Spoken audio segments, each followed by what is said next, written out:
नमस्कार, ये आकाशवाणी पटना है। अब आप खालिद रशीद से प्रादेशिक समाचार सुनिए। पहले मुख्य समाचार। प्रधानमंत्री नरेंद्र मोदी ने कहा, नई शिक्षा नीति में आत्मनिर्भर भारत के निर्माण के लिए युवाओं में शिक्षा और कौशल के माध्यम से आत्मविश्वास को बढ़ावा देने पर जोर। कोविड टीकाकरण में तेजी लाने के लिए केंद्र सरकार ने अस्पतालों में टीके लगाने की समय सीमा हटाई, 24 घंटे टीकाकरण की अनुमति दी गई। देश भर में 1,56,000 से अधिक लोगों को कोविड टीका लगाया गया। बिहार में 6,56,000 से अधिक लोगों का टीकाकरण हुआ। और पूर्वी चंपारण तथा समस्तीपुर में हथियारबंद अपराधियों ने फाइनेंस कंपनी और बैंक शाखा से दिन दहाड़े 15 लाख रुपए से अधिक की राशि लूटी। बुलेटिन की शुरुआत इस संकल्प के साथ, कोविड-19 महामारी के खिलाफ देश एकजुट होकर लड़ रहा है। आप भी हमारे साथ सुरक्षा और बचाव के 3 आसान एहतियाती उपायों का संकल्प लें। कोविड-19 से बचाव और सुरक्षित रहने के 3 उपाय। मास्क लगाएं, 2 गज दूरी है जरूरी, सुरक्षित दूरी रखें, हाथ और मुंह साफ रखें। अब समाचार विस्तार से।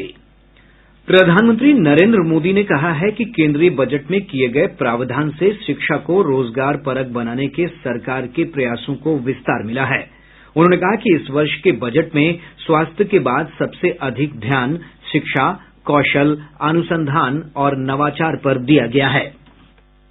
एजुकेशन को एम्प्लॉयबिलिटी और एंटरप्रेन्योर कैपेबिलिटीज उससे जोड़ने का जो प्रयास किया गया है, ये बजट उनको और विस्तार देता है। इन्हीं प्रयोगों का परिणाम है कि आज साइंटिफिक पब्लिकेशन के मामले में भारत टॉप 3 देशों में आ चुका है।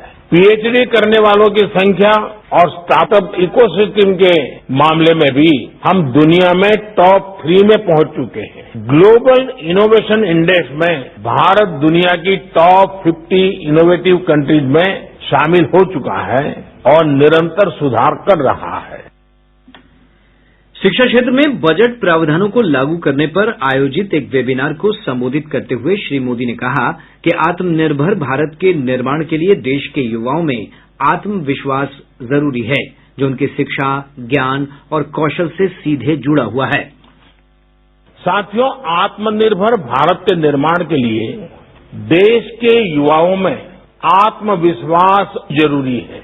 आत्मविश्वास तभी आता है जब युवा को अपनी एजुकेशन, अपनी नॉलेज, अपनी स्किल पर पूरा भरोसा हो, विश्वास हो। आत्मविश्वास तभी आता है जब उसको एहसास होता है कि उसकी पढ़ाई उसे अपना काम करने का अवसर दे रही है और जरूरी स्किल भी दे रही है।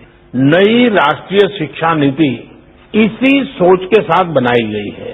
प्री नर्सरी से पीएचडी तक राष्ट्रीय शिक्षा नीति के हर प्रावधान को जल्द से जल्द जमीन पर उतारने के लिए अब हमें तेजी से काम करना है। प्रधानमंत्री ने कहा कि सरकार कृषि, अंतरिक्ष, परमाणु ऊर्जा और रक्षा अनुसंधान और विकास संगठन जैसे विभिन्न क्षेत्रों को युवाओं के लिए खोल रही है। उन्होंने कहा कि ज्ञान और अनुसंधान को सीमाओं में बांधना राष्ट्र के साथ अन्याय है। 21वीं सदी के भारत में 19वीं सदी की सोच को पीछे छोड़कर ही हमें आगे बढ़ना होगा। साथियों, हमारे यहाँ कहा गया है, विद्या ऐसा धन है जो अपने पास तक सीमित रखने से नहीं बल्कि बांटने से बढ़ता है। इसलिए विद्या धन, विद्या दान श्रेष्ठ है। नॉलेज को, रिसर्च को सीमित रखना देश के सामर्थ्य के साथ बहुत बड़ा अन्याय है। श्री मोदी ने यह भी कहा कि नई राष्ट्रीय शिक्षा नीति में भारतीय भाषाओं के इस्तेमाल को प्रोत्साहित किया गया है और ये विभिन्न भाषाओं के विशेषज्ञों की जिम्मेदारी है कि वे विश्व की श्रेष्ठ ज्ञान सामग्री भारतीय भाषाओं में उपलब्ध कराएं। प्रधानमंत्री ने कहा कि देश में स्वास्थ्य और शिक्षा के क्षेत्र को लगातार बढ़ावा दिया जा रहा है। हेल्थ के बाद जो दूसरा सबसे बड़ा फोकस है वो एजुकेशन, स्किल, रिसर्च और इनोवेशन पर ही है।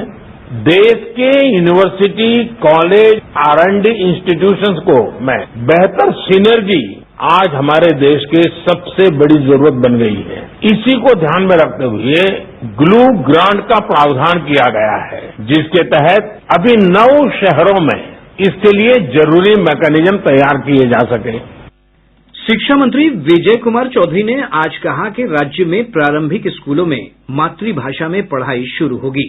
विधानसभा में शिक्षा विभाग के बजट पर चर्चा के बाद उत्तर देते हुए श्री चौधरी ने कहा कि इसके तहत मैथिली, मगही, अंगिका, बज्जिका और अन्य क्षेत्रीय भाषाओं तथा बोलियों में पढ़ाई शुरू हो जाएगी। केंद्र सरकार ने अस्पतालों में कोविड टीकाकरण के लिए समय सीमा को हटा दिया है और 24 घंटे टीकाकरण की अनुमति दे दी है। केंद्रीय स्वास्थ्य मंत्री डॉक्टर हर्षवर्धन ने आज इस निर्णय की पुष्टि करते हुए कहा कि अस्पतालों के लिए यह जरूरी नहीं है कि वे टीकाकरण के लिए एक निश्चित कार्यक्रम का अनुसरण करें। वे किसी भी समय टीकाकरण कार्यक्रम को बढ़ा सकते हैं। उन्होंने कहा कि इससे टीकाकरण अभियान को गति देने में मदद मिलेगी, क्योंकि अधिक से अधिक लोग इसके पात्र बन रहे हैं। स्वास्थ्य मंत्री ने कहा कि यह व्यवस्था निजी और सरकारी दोनों अस्पतालों पर लागू होगी। केंद्र सरकार ने आयुष्मान भारत, प्रधानमंत्री जन आरोग्य योजना, केंद्र सरकार की स्वास्थ्य योजना और इसी तरह की राज्य स्वास्थ्य बीमा योजनाओं के तहत पैनल में शामिल सभी निजी अस्पतालों को भी कोविड टीकाकरण केंद्र के रूप में अनुमति देने का फैसला किया है। सभी निजी अस्पतालों की 100% क्षमता का उपयोग करने के लिए यह फैसला किया गया है। देश भर में अब तक 1,56,00,000 से अधिक लोगों का टीकाकरण किया जा चुका है। वहीं प्रदेश में अब तक 6,56,000 से अधिक लोगों को कोविड का टीका लगाया जा चुका है। स्वास्थ्य विभाग से प्राप्त जानकारी के अनुसार टीकाकरण के तीसरे चरण में राज्य में लगभग 2,000 वरिष्ठ नागरिकों का टीकाकरण किया गया है। वहीं 45 वर्ष से अधिक आयु के 1,058 लाभार्थियों को टीका लगाया जा चुका है। राष्ट्रपति रामनाथ कोविंद ने आज राष्ट्रीय राजधानी के RR अस्पताल में कोविड का पहला टीका लगवाया। पूर्व केंद्रीय मंत्री और भाजपा सांसद रामकृपाल यादव ने पटना के एम्स में टीका लगवाया। टीका लगवाने वाले वरिष्ठ नागरिकों ने कहा है कि कोविड टीका लेने पर उन्हें कोई विशेष परेशानी नहीं हुई है। आकाशवाणी से बातचीत में एक वरिष्ठ नागरिक JK बारले ने बताया कि वे टीकाकरण की प्रक्रिया से संतुष्ट हैं। लगवाने के बाद एक ऑब्जर्वेशन रूम था, वहाँ पे 1-8 घंटा रुकने के लिए कहा। वहाँ पे बताया गया कि कुछ आपको असुविधा लग रहा है, कुछ बुखार आ रहा है या तो कुछ ऐसे चक्कर जैसे लग रहा है तो बताइएगा। हमें वहाँ कुछ देर तक रहा, कुछ नहीं हुआ। उसके बाद मैं वहाँ से निकला और निकल के अपना काम शुरू किया। मुझे कुछ ऐसे फील तो नहीं हुआ।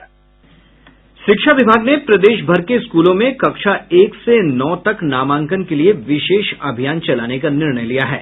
विभाग द्वारा जारी निर्देश में कहा गया है कि स्कूलों से बाहर रहे बच्चों को दाखिला दिलाने के लिए 8 मार्च से 20 मार्च तक प्रवेशोत्सव अभियान चलाया जाएगा।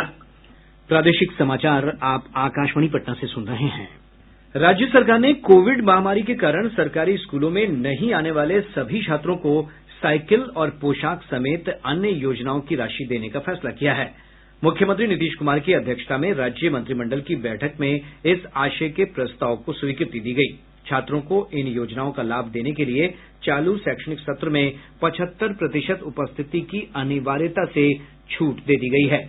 सरकार के इस फैसले से 1ली से 12वीं कक्षा तक के 2 करोड़ से अधिक छात्रों को लाभ होगा। वहीं कैबिनेट ने प्रदेश की पंचायतों में वर्ष 2026 तक आरक्षण के प्रावधानों में किसी प्रकार का बदलाव नहीं करने का भी फैसला किया है। सरकार के इस फैसले के बाद अप्रैल मई में होने वाले पंचायत चुनाव में पूर्व की तरह चली आ रही आरक्षण व्यवस्था ही प्रभावी रहेगी। वहीं कैबिनेट ने पंचायत चुनाव के लिए ईवीएम खरीद के वास्ते 122 करोड़ रुपए मंजूर किए हैं। राज्य सरकार ने आज कहा कि टोपोलैंड यानी असर्वेक्षित भूमि के रैयतीकरण को लेकर फैसला जल्द किया जाएगा। विधानसभा में कई सदस्यों के ध्यानाकर्षण के जवाब में राजस्व और भूमि सुधार मंत्री रामसूरत कुमार ने बताया कि इस तरह की विवादित जमीन के वैध स्वामित्व के निर्णय को लेकर एक समिति का गठन किया गया था, जिसकी रिपोर्ट आ गई है। टोपोलैंड असर्वेक्षित भूमि के अधीन चौर, दियारा, गंग, बरार तथा वन भूमि भी है। टोपो लैंड पर मालिकाना हक एवं अधिकार के बिंदु पर विभाग स्तर पर एक कमेटी का गठन किया गया है। कमेटी के तौर पर तैयार किए गए ड्राफ्ट पॉलिसी पर जल संसाधन विभाग तथा पर्यावरण वन एवं जलवायु परिवर्तन विभाग का अभिमत प्राप्त हुआ है। उक्त दोनों विभाग से प्राप्त अभिमत तथा एतत् संबंधित राष्ट्रीय हरित न्यायाधिकरण NGT द्वारा सदृश मामलों में आदेशों की समीक्षा विभाग स्तर पर की जा रही है। विभाग स्तर पर समीक्षोपरांत अंतिम रूप से टोपो लैंड पर विभागीय अभिमत का गठन किया जाएगा। श्री कुमार ने सदन को बताया कि सरकार के पास 10 जिलों की असर्वेक्षित भूमि के भू अभिलेख हैं, जिसके आधार पर मालिकाना हक के संबंध में कार्रवाई की जाएगी। और माननीय सदस्यों से मैं कहना चाहूंगा, ये पूरे बिहार का गंभीर मामला है। माननीय हमारे साथी 14 जिला का मामला उठाए, जिसमें 10 जिला का हम लोग के पास रिकॉर्ड है और हम लोग संज्ञान लेंगे और कार्रवाई करेंगे। पूर्वी चंपारण और समस्तीपुर जिले में अलग अलग घटनाओं में अपराधियों ने आज 15 लाख से अधिक की राशि लूट ली। पूर्वी चंपारण के मधुबन में हथियारबंद अपराधियों ने एक फाइनेंस कंपनी के कार्यालय पर दिन दहाड़े धावा बोलकर लगभग 10 लाख रुपए लूट लिए। वहीं समस्तीपुर जिले के जितवारपुर में अपराधियों ने SBI की एक बैंक शाखा को निशाना बनाया। हथियारों से लैस 3 अपराधी बैंक में घुस गए। अपराधियों ने हथियार का भय दिखाकर बैंक कर्मियों से 5,29,000 रुपए लूट लिए। लूटपाट के बाद अपराधी एक ग्राहक का मोबाइल फोन भी लेकर फरार हो गए। प्रभारी पुलिस अधीक्षक विजय कुमार ने बताया कि जिले से लगने वाली सभी सीमाओं को सील कर दिया गया है। अपराधियों की गिरफ्तारी के लिए छापेमारी की जा रही है। प्रदेश में आज एक साथ केंद्रीय और मंडल कारागारों सहित विभिन्न जेलों में औचक छापेमारी की गई। इस दौरान कैदियों के वार्ड की तलाशी में कई जेलों से आपत्तिजनक वस्तुएं बरामद की गई हैं। हमारे संवाददाता ने बताया कि खगड़िया मंडल कारा में छापेमारी के दौरान मोबाइल फोन, इलेक्ट्रॉनिक उपकरण, तार और कई प्रतिबंधित चीजें जब्त की गई हैं। पटना के आदर्श बेऊर जेल में सुबह 5 बजे से 4 घंटे तक सघन तलाशी ली गई। इस दौरान एक कैदी के वार्ड से सिम कार्ड जबकि एक खाली कमरे से 2 मोबाइल फोन जब्त किए गए हैं।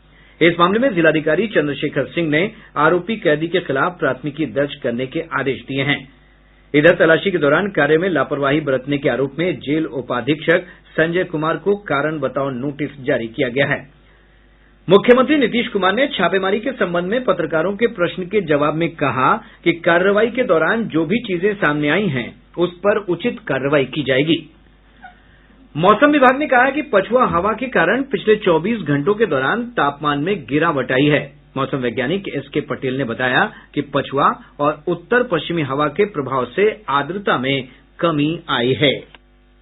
पूरे प्रदेश में पश्चिमी और उत्तर पश्चिमी हवा का प्रभाव रहा, जिसका गति 10 से 15 किलोमीटर प्रति घंटा रहा, जिसके कारण सुबह में आर्द्रता जहां 55 से 75% था, शाम आते आते आर्द्रता 35 से 55% तक आप पहुंची। प्राप्त आंकड़ों के विश्लेषण से यह पता चलता है कि अगले 24 से 48 घंटों के दौरान हवा के रुख में कोई बदलाव नहीं और आकाश की स्थिति साफ रहने का पूर्वानुमान है।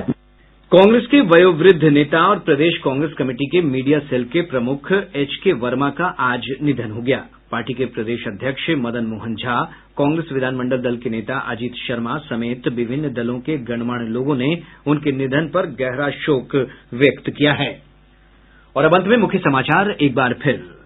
प्रधानमंत्री नरेंद्र मोदी ने कहा, नई शिक्षा नीति में आत्मनिर्भर भारत के निर्माण के लिए युवाओं में शिक्षा और कौशल के माध्यम से आत्मविश्वास को बढ़ावा देने पर जोर है। कोविड टीकाकरण में तेजी लाने के लिए केंद्र सरकार ने अस्पतालों में टीके लगाने की समय सीमा हटाई। 24 घंटे टीकाकरण की अनुमति दी गई। देश भर में 1,56,000 से अधिक लोगों को कोविड टीका लगाया गया। बिहार में 6,56,000 से अधिक लोगों का टीकाकरण हुआ। और पूर्वी चंपारण तथा समस्तीपुर में हथियारबंद अपराधियों ने फाइनेंस कंपनी और बैंक शाखा से दिन दहाड़े 15 लाख रुपए से अधिक की राशि लूटी। इसके साथ ही आकाशवाणी पटना से प्रसारित प्रादेशिक समाचार का ये अंक समाप्त हुआ। कोविड-19 से बचाव और सुरक्षित रहने के 3 उपाय। मास्क लगाएं, 2 गज दूरी है जरूरी, सुरक्षित दूरी रखें, हाथ और मुंह साफ रखें।